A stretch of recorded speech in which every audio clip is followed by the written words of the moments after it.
Dear Papa Dudut, sa lahat po ng mga nakatutok ngayon, huwag kalimutan na mag-like, mag-share, at mag-subscribe. Isa sa naging dahilan ng pagkasira ng isang pamilya ay ang pakikiapid ng isa sa mga magulang. Dito papasok ang tinatawag nating kabit. Marami ang galit sa taong pumapatol sa may pamilya o may relasyon na, lalo na ang isang anak na nasira ang pamilya dahil sa ganitong senaryo. Hindi po natin siya masisisi kung magalit siya sa taong sa tingin niya ay dahilan kung bakit nawasak ang buo niyang pamilya. Ngunit paano kung sa biro ng pagkakataon ay mahulog ang loob mo sa taong kinasusuklaman mo? Magagawa mo bang pigilan ang sigaw ng iyong puso?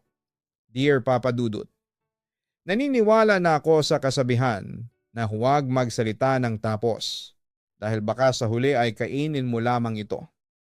Hindi ko po akalain na malalagay ako sa isang sitwasyon na kahit sa panaginip ay hindi ko nakita. Itago mo na lamang ako sa pangalan na Arvin. Nasa mid-30s na ako at may trabaho. Okay naman ang kinikita ko sa aking trabaho. Kaya nagagawa kong tustusan ang lahat ng pangangailangan ko nang hindi na umaasa sa aking mga magulang. Seller din pala ako ng mga panlalaking t-shirt at shorts nang dumating kasi ang pandemic at nabawasan ang araw ng pasok ko sa regular job ko ay naisipan ko na mag-business. Sinugal ko ang savings ko sa business na yon at hindi naman ako nagsisisi kasi kahit papaano ay kumikita ako roon. Galing pala ako sa isang broken family, Papa Dudut. Bata pa lamang ako ay alam ko ng babaero ang tatay ko, na itatago ko sa pangalan na Ramon.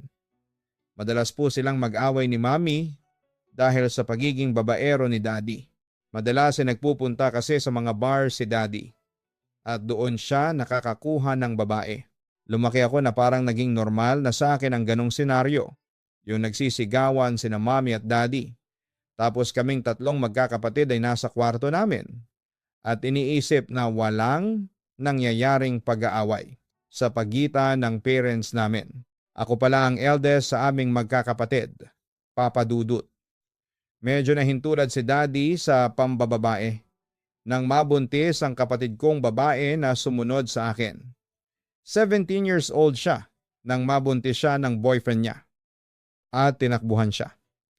Narinig ko na sinabi ni Mommy kay Daddy na yon ang karma ni Daddy. Ang nag-iisa nilang anak na babae ang sumalo ng karma na dapat ay si Daddy ang nakakaranas. Ang buong akala ko ay magbabago na si Daddy dahil sa nangyari sa kapatid kong babae. Pero totoo nga yata yung kasabihan na once a cheater, always a cheater. 25 years old ako nang muling magkaroon ng babae si Daddy. Sa umpisa ay naghihinala lamang si Mommy na may kabit si Daddy dahil sa palagi itong may kausap sa cellphone. Madalas din itong overtime sa trabaho niya. Hanggang sa nakita ko mismo na may kausap si Daddy sa cellphone at narinig ko na nag-I love you siya sa kausap niya. Isinumbong ko yon kay Mommy at galit na galit si Mommy kay Daddy. Nakita ko ulit sila na nagsisigawan. Itinanggi ni Daddy ang sumbong ko. Sinabihan pa ako na sinungaling. Pero ako pa rin ang pinaniwalaan ni Mommy.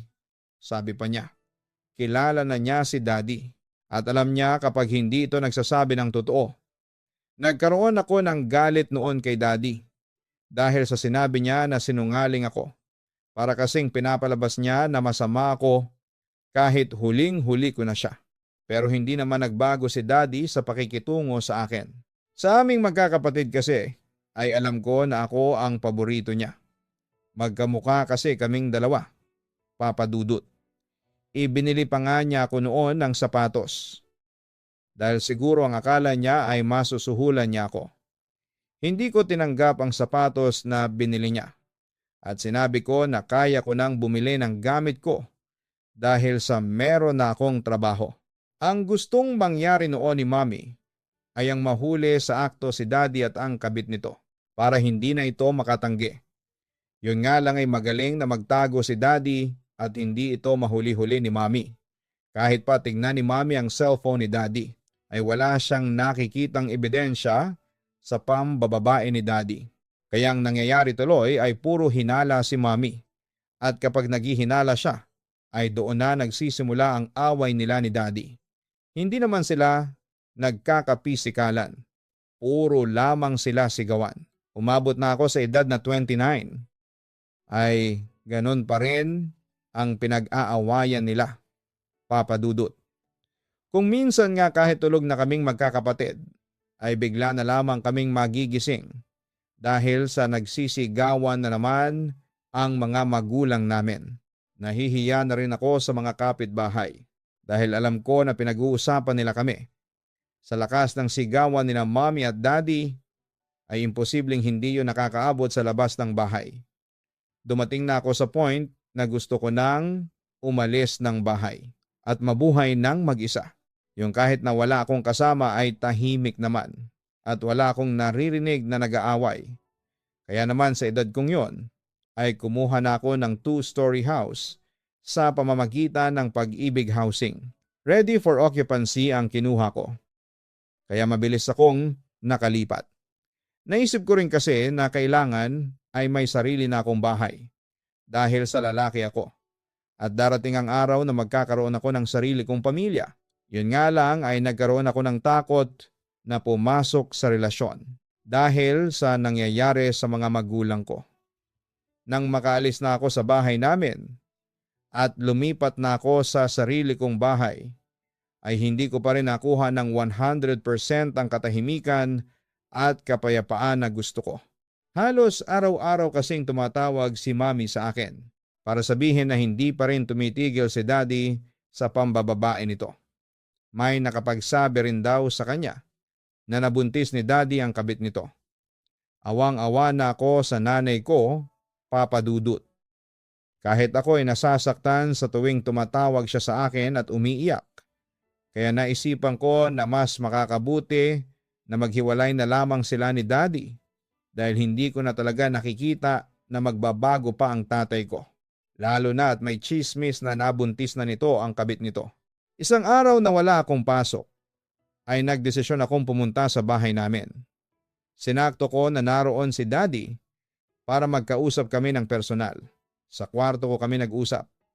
Lalaki sa lalaki, ama sa anak, Papa Dudut. Daddy, umamin ka nga sa akin. May kabit ka ba talaga? Sana naman ay huwag kang magsinungaling sa akin kung ayaw mong tuluyan akong magalit sa iyo. Seryoso kong turan sa tatay ko. Matagal bago nakasagot si Daddy. Ilang beses ko pang inulit ang tanong ko bago siya nagsalita. Oo, Arvin, may ibang babae ako, si Rina. Matanda lang siya sa iyo ng 2 taon, pero matured na siyang mag-isip at naintindihan niya ako. Pag-amin ni Daddy, pumatol ka sa halos kaedad ko. Hindi makapaniwalang bulalas ko. Daddy, nag-iisip ka ba? Hindi mo na ba talaga mahal si Mommy? Kaya mo ito ginagawa sa kanya? Dugtong kong tanong. Masakit man na marinig mo, pero hindi ko na mahal ang Mommy mo. Si Rina na ang mahal ko ngayon. Umuuwi na lang ako rito sa bahay dahil sa may anak kami at kasal kaming 2. Wika pa ni Daddy. Inamin din sa akin ni Daddy na totoong nabuntis niya si Rina. Sa pagkakataon na yon, ay sinabi ko na kay Daddy ang totoong pakay ko. Daddy, magpakalalaki ka na lang sa pagkakataon na ito. Kung hindi mo na mahal si Mommy at magkakaroon ka na ng anak sa kabit mo, ay mas mabuti pa na hiwalayan mo na lang siya.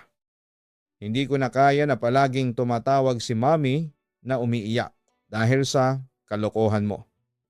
Huwag mo na kaming isipin ang mga anak mo dahil matagal mo na kaming hindi iniisip. Simula nang nambabae ka.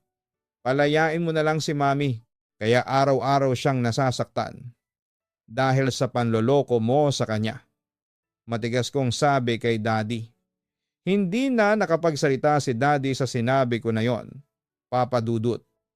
Natahimik siya at naluha. Ngumiti siya sa akin at lumabas na siya sa kwarto ko.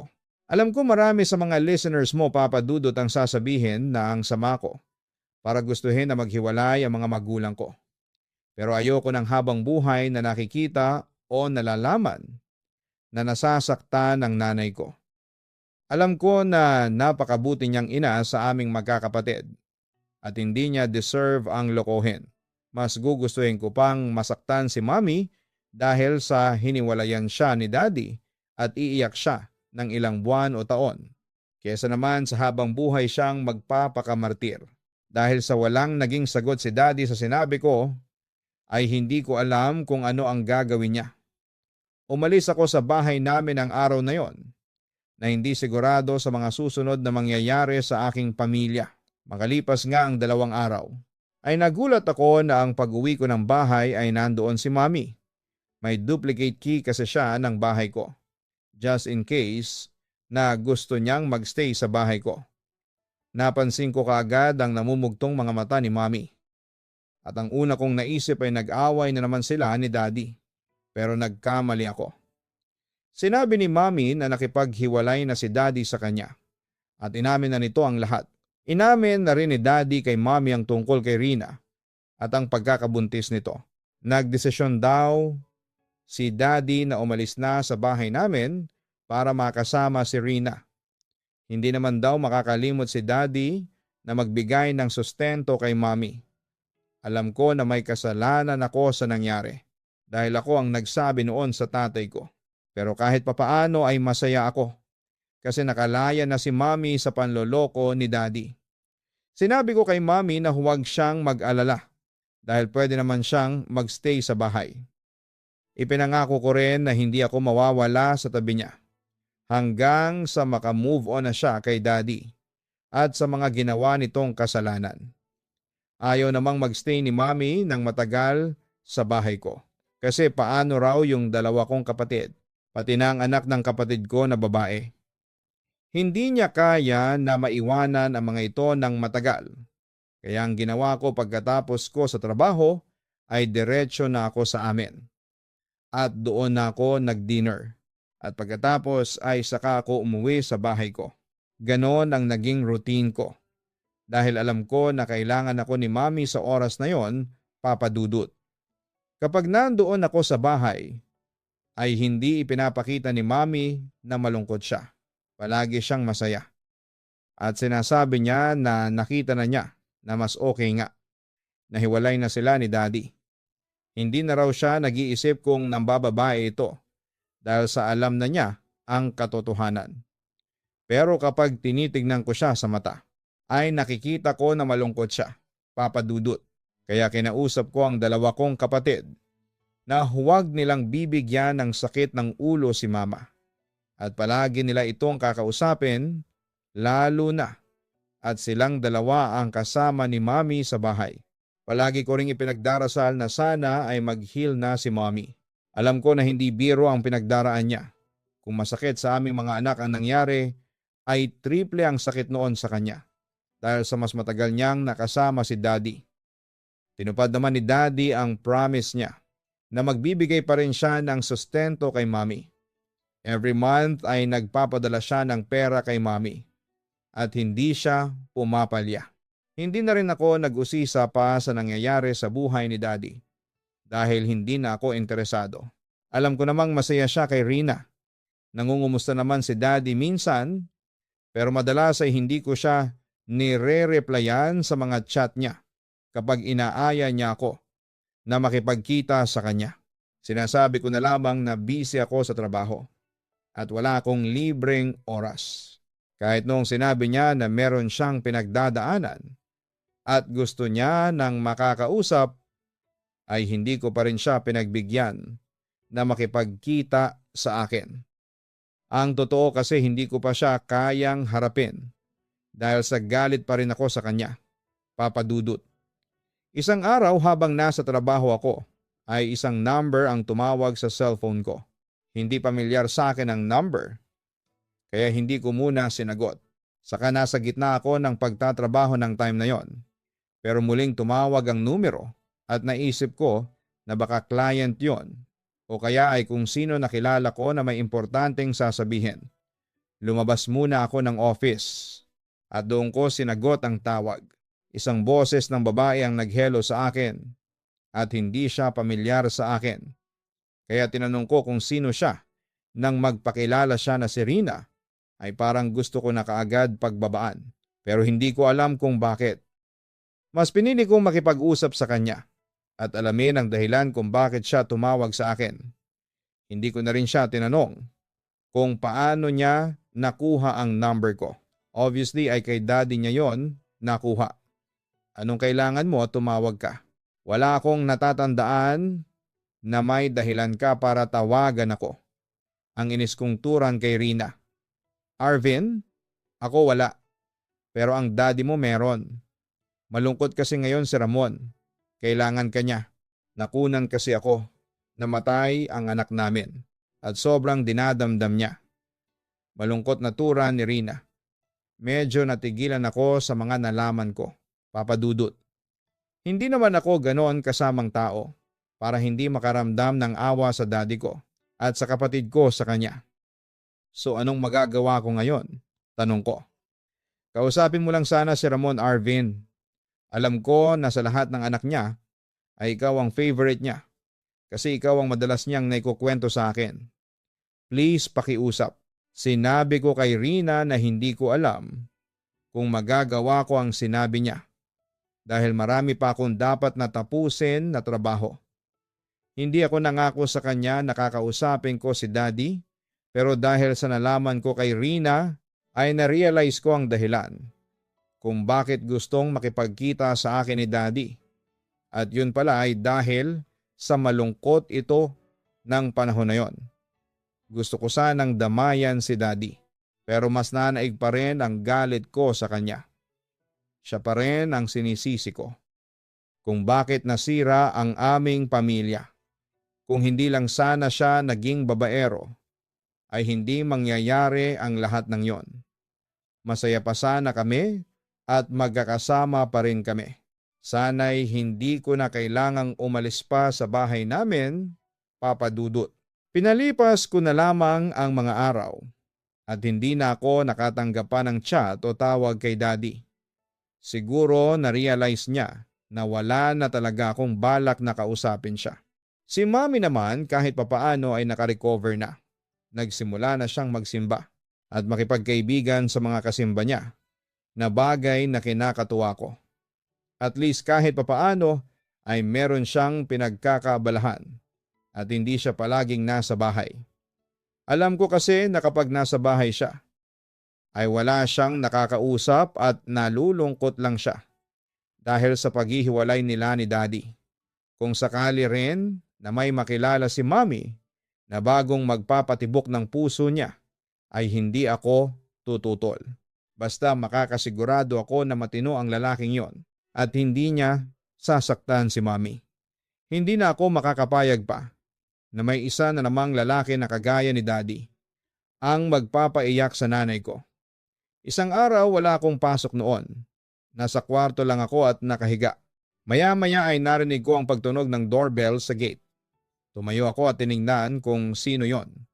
Nakita ko si daddy na nasa labas ng gate ng aking bahay.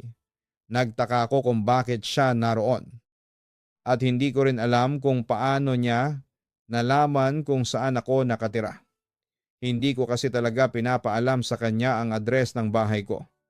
Ayoko sanang makita siya.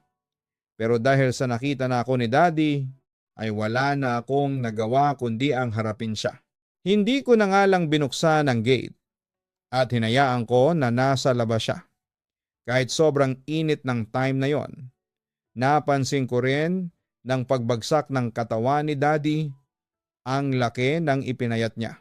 Naisip ko tuloy na hindi marunong mag-alaga si Rina dahil noong si mami ang kasama niya ay hindi naman siya pumayat ng ganon.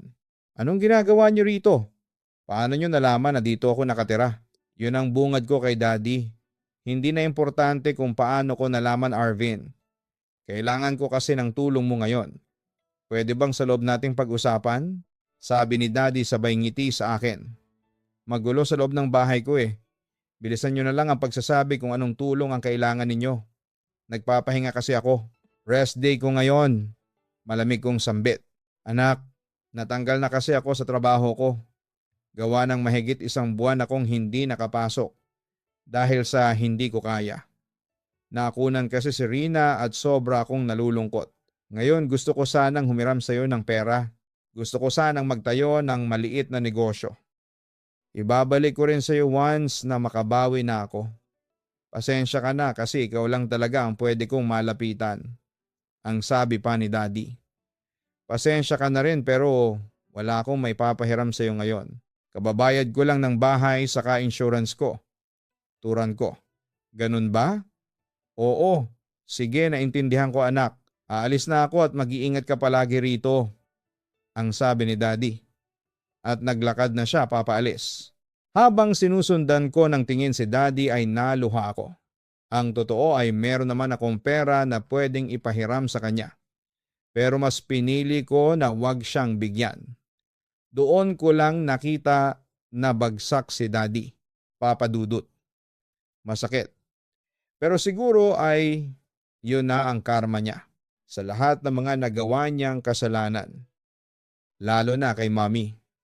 Mahal ko pa rin naman si Daddy. Hindi ko naman kayang itanggi na siya pa rin ang tatay ko na minsan ko nang hinangaan. Pero siguro ay kailangan niya ring mahirapan upang ma-realize niya ang lahat ng mga pagkakamali na kanyang nagawa. At sana'y hindi pa huli ang lahat upang siya ay magbago o itama niya ang lahat ng kanyang pagkakamali. Makalipas ang ilang araw ay dumalaw ulit ako sa bahay namin. Hindi na ako pumupunta roon ng araw-araw. Lalo na't alam ko na medyo okay na si Mommy dahil sa bago niyang pinagkakaabalahan. Nang makausap ko si Mommy, ay sinabi niya sa akin na naghihirap na raw pala sina Daddy at Rina. Masaya pa niyang sinabi na natanggal daw si Daddy sa trabaho at sabi pa niya ay kinakarma na si Daddy. Ipinaalam ko rin kay Mommy ang paglapit ni Daddy sa akin para humiram ng pera dahil balak nitong mag-business. At ang sabi niya ay huwag kong tutulungan si Daddy at hayaan ko itong maghirap. Kapag daw tinulungan ko si Daddy ay magagalit siya sa akin. Hindi na rin naman naging mapilit si Daddy sa paghiram sa akin ng pera. 1 beses lang siyang nag-try na humiram sa akin at hindi na yon naulit pa. Kahit paano ay nag-aalala pa rin ako kay Daddy. Kung minsan ay naiisip ko na baka wala na siyang kinakain. Kaya gano'n na siya kapayat. Pero iniisip ko na lamang na masipag na tao ang Daddy ko. At gagawa siya ng paraan upang kumita ng pera. Lumipas pa ang ilang buwan. Hanggang sa pumasok na ang taong 2020, ang taon kung kailan nagkaroon ng lockdown dahil sa pandemya. Isa ako sa mga naapektuhan ng trabaho. Nabawasan ang araw na kailangan kong pumasok sa pinagtatrabahuhan ko ng panahon na yon. Kaya bawas din ang sinasahod ko. Marami akong kailangang bayaran kada buwan at alam ko na hindi na sapat ang sinasahod ko. Doon ko na naisipan na magnegosyo ng mga damit, Papa Dudut. Mahirap sa una dahil sa wala akong alam sa ganong pagbebenta pero pinagtatyagaan ko at pinag-aralan ko ng maigi hanggang sa maging gamay ko na siya. Maraming beses na naiisip ko ng panahon na yon si Daddy. Simula kasi nang tanggihan ko siya na pahiramin ang pera ay hindi na siya nagparamdam sa akin. Nag-alala ko kung ano na ang lagay niya, lalo na at pandemic. Ilang beses akong natukso na tawagan at kumustahin siya. Pero inunahan ako ng aking pride. Hanggang isang araw ay nakatanggap ako ng tawag mula kay Daddy. Dahil sa gusto kong malaman kung ano na ang nangyayari sa kanya, ay sinagot ko naman ang tawag niya. Salamat sa Diyos at sinagot mo ang tawag ko, Arvin. May pakiusap sana ako sa iyo, anak. Ang sabi pa ni Daddy. Ano yun? Tanong ko. Baka pwedeng makitira kami diyan ni Rina sa bahay mo. Kahit na ilang buwan lang. Hindi ko pa kasi alam kung kailan ako makakabalik sa trabaho ko. May bago na kasi akong trabaho ngayon. Pinalis na kami sa inupahan naming apartment kasi wala na kaming pambayad. Pakiusap pa ni Daddy. Payag ako, pero ikaw lang, Daddy. Kung kasama mo si Rina, ayoko. Hindi pwede. Tugon ko. Arvin, alam mo naman na hindi pwedeng hindi ko kasama si Rina. Pero sige, kung hindi pwede si Rina sa bahay mo, ay naintindihan ko. Maraming salamat na lang anak. Malaking bagay sa akin na narinig ko ang boses mo. Ang sabi pa ni Daddy. Doon na natapos ang pag-uusap namin ni Daddy. Nang malaman ko na hindi papayag si Daddy na tumira sa bahay ko kapag hindi kasama si Rina, ay doon ko napatunayan na mahal niya talaga si Rina. Bukod pa roon ay sobra akong nag-alala kay Daddy dahil hindi ko alam kung saan siya titira. Iniisip ko pa lamang na baka sa kalye siya matutulog tapos pandemic pa, ay parang nadudurog ang puso ko. Ang una kong ginawa ay tinawagan ko si Mommy. At sinabi ko sa kanya na baka sa bahay ko muna patirahin si Daddy at si Rina dahil walang matutuluyan ng dalawa. Sinabi ko rin na hindi payag si Daddy kung hindi nito kasama si Rina. Nagulat ako sa agad na pagpayag ni Mommy. Wala raw problema. Kahit daw na niloko siya ng asawa niya, ay tatay ko pa rin yon. Baka rin daw kung ano pa ang mangyari kay Daddy kung magpagala-gala ito. Kaya kahit na ayoko na tumira si Rina sa bahay, ay tinawagan ko na si Daddy. At sinabi ko na payag na ako na doon muna sila ng kabit niya sa bahay ko. Hanggang sa makabalik siya sa pagtatrabaho at may kakayahan na ulit siyang makapagbayad ng tirahan nila. Tuwang-tuwa si Daddy sa pagpayag ko, Papa Dudut. Alam ko na naiyak pa siya. Base sa boses niya habang kausap ko siya sa cellphone. Aniya ay pupunta na raw sila ni Rina sa bahay ko sa araw na yon. Yun pala ay nasa labas na sila at talagang pinalayas na sila sa inuupahan nilang apartment. Ang akala kasi ni Daddy ay sa lansangan sila matutulog. Kaya gano'n na lamang ang pasasalamat niya sa akin. Hindi ka lang sa akin dapat magpasalamat, kundi pati kay Mommy. Kung hindi siya pumayag ay hindi rin ako papayag. Gusto ko ay alam ni Mommy na dito kayo sa bahay ko titira ni Rina ng pansamantala. Ang turang ko. Pakiusap sa Mommy mo na maraming salamat ha mula sa amin ni Rina. Ang wika pa ni Daddy. Mas okay siguro kung ikaw ang magsabi niyan sa kanya. Ang turan ko. Nahihiya na akong kausapin ng Mommy mo, Arvin. Sambit pa ni Daddy. Makalipas ang 1 oras, pagkatapos naming mag-usap ni Daddy sa cellphone, ay dumating na sila ni Rina sa bahay ko. Puro mga damit lang ang dala nila. 3 buwan na raw kasi ang utang nila sa renta at nagkasundo sila ng landlady nila sa apartment na ang mga gamit na lang nila ang ipambabayad para wala na silang utang. Nang makita ko ulit si Daddy ay lihim akong naawa sa kanya dahil bukod sa pumayat siya at tumanda pa siyang tignan. Talagang nakita ko ang itsura niya na naghihirap siya. Simula nang sumama siya kay Rina at feeling ko lahat ng kamalasan ay nasa lubong na niya. Ang pangit mang sabihin. Pero yun na nga yatang naging karma ni Daddy sa panlolo kong ginawa niya noon kay Mommy. Yun ang unang beses na nakita ko sa personal si Rina, Papa Dudut. Sa totoo lang ay maganda at sexy si Rina. Mukhang maalaga sa katawan at sa kanyang sarili. Naisip ko na mas naasikaso pa niya ang sarili niya at nakalimutan na niyang asikasuhin si Daddy. Pinagamit ko sa kanila ni Daddy yung 1 kwarto sa 2nd floor na guest room. Pagkatapos nilang mag-ayos ng mga damit nila, ay kumatok si Daddy sa kwarto ko at humingi siya ng pasensya sa akin dahil ako pa raw ang naabala nila ni Rina. May magagawa pa ba ako? Kahit nasaktan mo si Mommy ay tatay pa rin kita. At hindi ko lang maintindihan ay kung bakit kailangan kasama mo pa si Rina dito. Bakit hindi mo na lang siya pauwiin sa probinsya niya? Kahit ako na ang sumagot sa pamasahe niya, ang sabi ko kay Daddy. Arvin, kung nasaan ako ay nandun din dapat si Rina. Saka wala na siyang mauuwian sa kanila. Ulila na siya. Ang sabi pa ni Daddy. Saka tingnan mo nga ang sarili mo, Daddy. Ang payat mo na. Tapos si Rina, ang ayos ng itsura, Halatang pinababayaan ka niya. Never naging ganyan ang katawan mo noon kay Mommy, ang wika ko. Hindi sa pinagtatanggol ko si Rina, pero kasalanan ko kung bakit ako naging ganito. Nawalan ako ng ganang kumain. Noong nawalan ako ng trabaho, saka noong nakunan si Rina. Pero ngayon ay naisip ko na ako lang ang kawawa kapag pinabayaan ko ang aking sarili. Kaya bumabawi ako ng pagkain ngayon, sabi ni Daddy sabay ngiti. Simula nang sa bahay ko na tumira si Daddy at Rina, ay hindi na ako naging komportable sa sarili kong pamamahay. Kay Daddy okay ako, pero kay Rina ay hindi. Hindi ko kasi naisip na makakasama ako sa iisang bubong, ang kabit ng tatay ko. Ang babaeng naging instrumento para masirang pamilya ko. Maraming masasakit na salita kung gustong sabihin kay Rina, pero pinipigilan ko na lamang ang sarili ko. At umiiwas din ako sa mga drama.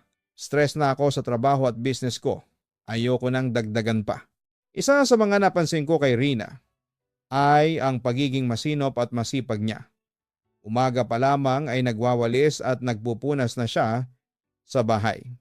Siya na rin ang naglalaba at nagluluto. Isang beses pa nga ay nagulat ako kasi wala nang maruruming damit sa kwarto ko. Tapos ay nakita ko si Rina na nasa laundry area at nilalabhan sa washing machine ang mga damit ko, kasama ang mga underwear ko.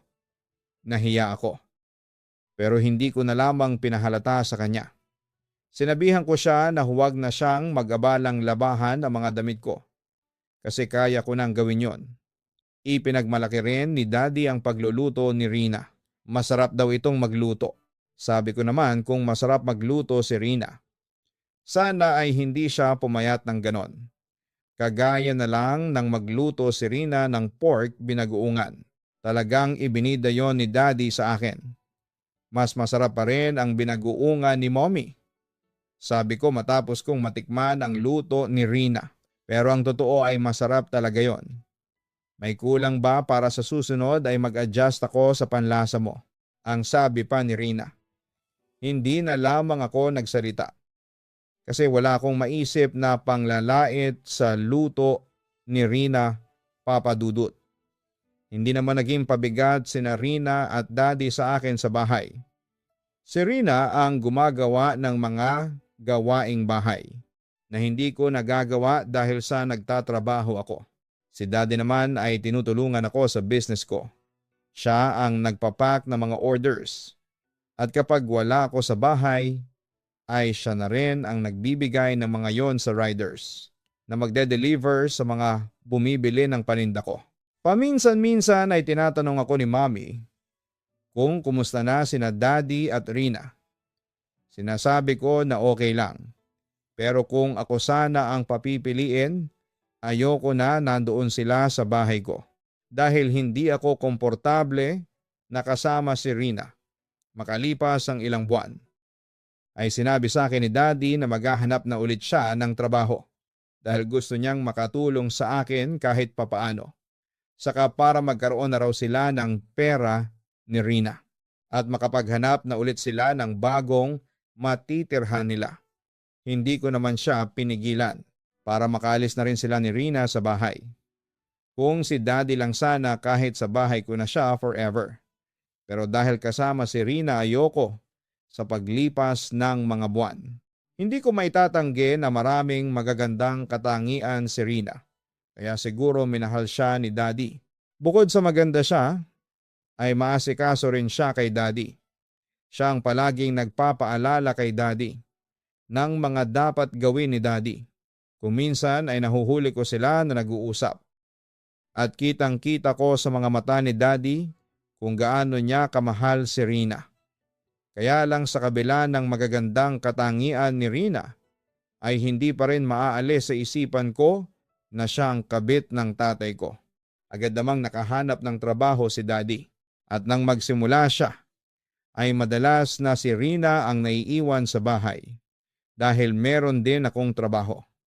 Isang araw wala akong pasok at si Daddy ay meron. Kaming dalawa lang ni Rina ang nasa bahay ng araw na yon. Pagkagising ko ay nakahanda na ang almusal. Akala ko ay nauna lang kumain si Rina dahil late na akong nagising. Pero sabi niya ay hinintay niya ako para may kasabay akong kumain. Dapat nauna ka na. Sanay akong kumain ng mag-isa, ang sabi ko. Ano ka ba? Mas masayang kumain kapag may kasabay? Ang sabi pa ni Rina. Habang sabay kaming kumakain ni Rina, ay pasimple ko siyang tinitignan, papadudot. Hindi ko maiwasang humanga sa kanya kasi maganda naman talaga siya. Mas mukha pa nga siyang bata kesa sa akin. Hanggang sa napansin na ni Rina na tinitignan ko siya. Kaya tinanong niya kung may gusto raw ba akong sabihin sa kanya. Wag na raw akong mahiya. Hindi ka ba nagsisisi na pumatol ka kay daddy ko? Parang anak ka na niya. I mean, marami naman lalaki dyan na kaedad mo. Usisa ko. Alam ko na maraming lalaki dyan na kaedad ko. Pero ang daddy mo kasi ay naiintindihan ako. Mahirap na maintindihan. Pero kahit na alam ko na may asawa na siya, ay minahal ko pa rin siya at pinili kong maging kabit. At sorry kung nasira ko ang pamilya ninyo ng dahil sa akin. Ang sabi pa ni Rina. Wala nang magagawa ang sorry mo. Saka tapos na ang lahat. Nagpapasalamat na lang ako na kahit papaano nakaka-recover na ang mami ko. Wika ko. Mas naging madalas pa ang mga araw na kami lang dalawa ni Rina sa bahay ko, papadudot. Dahil na rin sa hindi pa bumabalik ang regular na pasok ko sa trabaho. Habang si daddy ay Sunday lang ang pahinga sa trabaho niya. May isang beses na nasa kusina ako at lumabas ng banyo si Rina. Bagong ligo siya at nakatapes lamang siya ng tuwalya. Aminin ko na tinablan ako nang makita ko si Risa sa ganong ayos. At doon na nagsimula ang pagnanasa ko sa kanya. Alam ko na mali dahil karelasyon siya ng tatay ko. Pero hindi ko mapigilan ang sarili ko na humanga sa kanya. Simula nang makita ko si Rina na nakatapis ng tuwalya, ay tumatambay na ako sa kusina. Tuwing pumapasok siya sa banyo. Dumating na rin ako sa point na pinagpapantasyahan ko siya. At palagi akong palihim na nakatingin sa kanya sa tuwing nasa sala siya at mag-isa. Mahilig kasing magsuot ng shorts si Rina kapag nasa bahay lang. Dahil doon yata siya komportable. Nainggit na rin ako sa daddy ko kasi gabi-gabi niyang nakakatabi si Rina sa iisang kama. Hindi ko alam, papadudod, kung bakit ko yon nararamdaman. Kahit alam kong mali. Kahit na anong pigil ko sa sarili ko na wag humanga at magnasa kay Rina, ay hindi ko yon kayang gawin. Kapag pinipigilan ko ay mas lalong kumakawala. Hanggang sa naisipan ko na makipaglapit kay Rina dahil nagustuhan ko na talaga siya. Unti-unti ko na siyang kinakausap at hindi na rin ako nagsusungit sa kanya. At wala akong kamalay-malay na napapansin na pala ni Daddy. Arvin, masaya ako na nag-uusap na kayo ni Rina. Gusto ko na maging close kayong dalawa dahil malapit siya sa puso ko. Ang sabi ni Daddy sa akin. Ayoko lang na may kinaiinisan ako sa sarili kong bahay. Nagpapakabait lang ako sa kanya. Pero hindi naman ibig sabihin noon ay gusto ko siyang makaklose. Pagsisinungaling ko. Alam mo anak, kung hahayaan mo lang na kilalanin ng husto si Rina, makikita mo na mabuti siyang babae. Ang wika pa ni Daddy. Walang mabuting babae na kumabit sa lalaking may pamilya na daddy. Pambabarako ko pa. Habang lumilipas ang mga araw, ay parang mas lalong tumitindi ang aking nararamdaman para kay Rina. May mga pagkakataon pa nga na natutokso na akong pasukin siya sa CR kapag naliligo siya. Nagkaroon na rin ako ng pakiramdam na sinasadya niya na magpaganda para sa akin at nagpapakita talaga siya ng motibo. Ewan ko ba, sobrang gulo at kalat na ang utak ko ng time na yon, papadudot. Isang umaga habang nag-aalmusal kami ni Rina, ay bigla niya akong tinanong. Wala noon si Daddy dahil maaga siyang pumasok sa work niya. Pansin ko lang wala kang girlfriend, Arvin. Bakit? Tanong ni Rina. Sa tingin mo magkakaroon ako ng lakas ng loob na makipagrelasyon Pagkatapos ng nangyari sa parents ko, turan ko. Sorry pero ano bang gusto mo sa isang babae? Tanong pa ni Rina. Gusto kong isagot na ang tipo ko ay ang kagaya niya. Pero natakot ako na baka bigyan niya yon ng ibang kahulugan at isumbong pa niya ako kay daddy. Ang sabi ko na lang ay simple lang at mabait at hindi manloloko.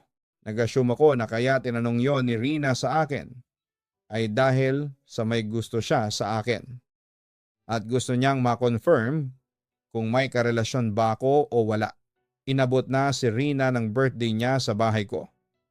Pag-uwi ni daddy ng gabi ay may dala siyang spaghetti at cake para kay Rina. May pa-flowers pa nga siya. Naisip ko na hindi niya yon ginagawa kay mami dati. At sigurado ako na kung gagawin niya kay mami ay talagang magiging masaya ang mami ko. Naglabas na rin ng alak si Rina. Hard drink yon. Yun lang kasi ang meron sa bahay. Nag-inuman kaming tatlo sa may kusina. Pero naunang magpaalam si daddy. Natutulog na siya dahil may trabaho pa siya the next day. Kaya kaming dalawa lang ni Rina ang naiwan na nagiinuman. Parehas kaming mahina sa alak ni Rina. Kaya mabilis kaming nalasing. Kung ano-ano na ang mga pinag-usapan namin. Kaya hindi ko na matandaan. Ang pinakatatandaan ko lang na ang gabing iyon ay nang magpunta si Rina sa banyo at hinintay ko siya sa may labas ng CR. Nang lumabas siya ay bigla ko siyang hinila at hinalikan sa labi niya. Ang akala ko ay gaganti siya ng halik pero tinulak niya ako ng malakas at sinampal. Parang nagising ako sa sampal niya, Papa Dudut. Matapos yon ay nagmamadali siyang pumasok sa kwarto nila ni daddy.